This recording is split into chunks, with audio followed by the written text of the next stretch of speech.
Hey everyone, welcome to episode 13 of The Depths with your host, @Momentum_X and me. This episode will focus on relationships within adult content creation. The theory behind how virtual relationships form and develop is an entire topic in itself, which will have its own dedicated episode in future. For the sake of brevity, we'll focus more generally on the different types, and the advantages, drawbacks, and challenges of each. Part 1. Inter-creator relationships.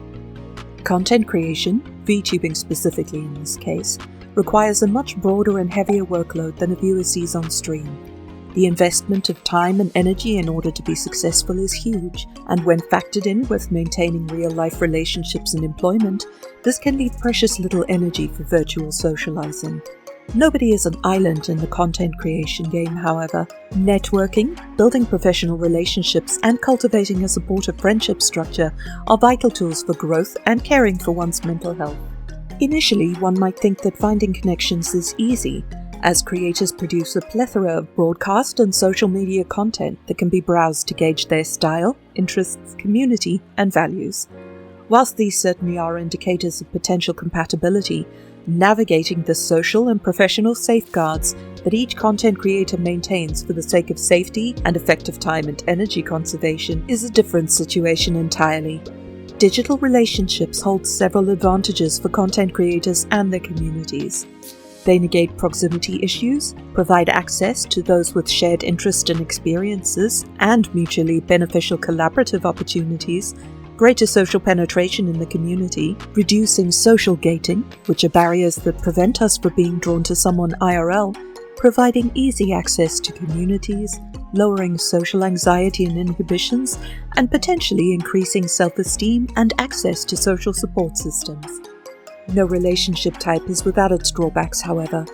Digital relationships offer little physical contact and can enhance feelings of loneliness.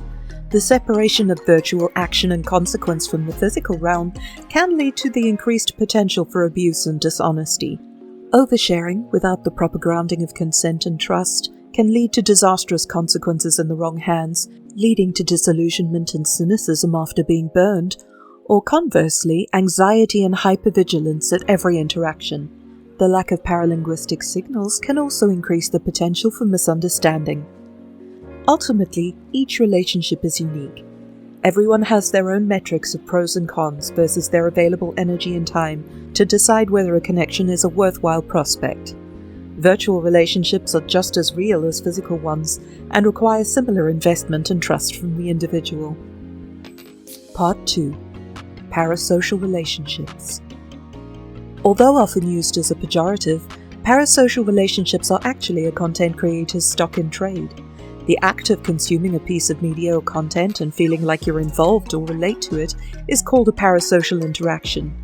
Continuing to think about, reference, or seek to interact with the character in that media after that parasocial interaction indicates the formation of a parasocial relationship. There are several psychological models that define and stratify parasocial relationships. I'll be focusing on The Levels of Parasocial Relationship Model by Giles and Maltby in 2006, based on the Celebrity Attitude Scale by McCutcheon. Level 1. Entertainment Social. This is where the grand majority of parasocial relationships reside. People are drawn to a figure because they're a source of entertainment and comfort, and they derive enjoyment from interacting with their content. Level 2. Intense Personal. These relationships are characterized by intense, compulsive feelings of attachment and devotion. Viewers may feel a skewed, unhealthy perception of intimacy and personal investment in their content creator of choice, and may intrude on daily life, affecting finances, personal relationship, and the allocation of time. Level 3. Borderline Pathological.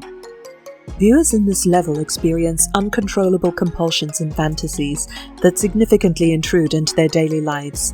They may take drastic actions to monopolize or control the object of their affection, such as stalking, emotional resource guarding, or blackmail. Entertainment social, or Level 1 parasocial relationships can be healthy and beneficial for both creator and viewer. They provide entertainment and can help relieve boredom, loneliness, and depression. As a supporter travels down the pyramid, these benefits give way to unhealthy and eventually pathological behaviors that can be delusional and dangerous. The rise of social media has allowed more constant and intimate exposure to one's public figure of choice. Their thoughts, tastes, and snippets of their daily life are all available for consumption. Whilst this is excellent for engagement and audience retention, it also facilitates stronger attachment through constant small acts of self-disclosure, which, in turn, can potentially smooth the way for susceptible individuals to travel down the pyramid. Live content such as streaming especially reinforces these feelings by providing direct and instant interaction with the streamer.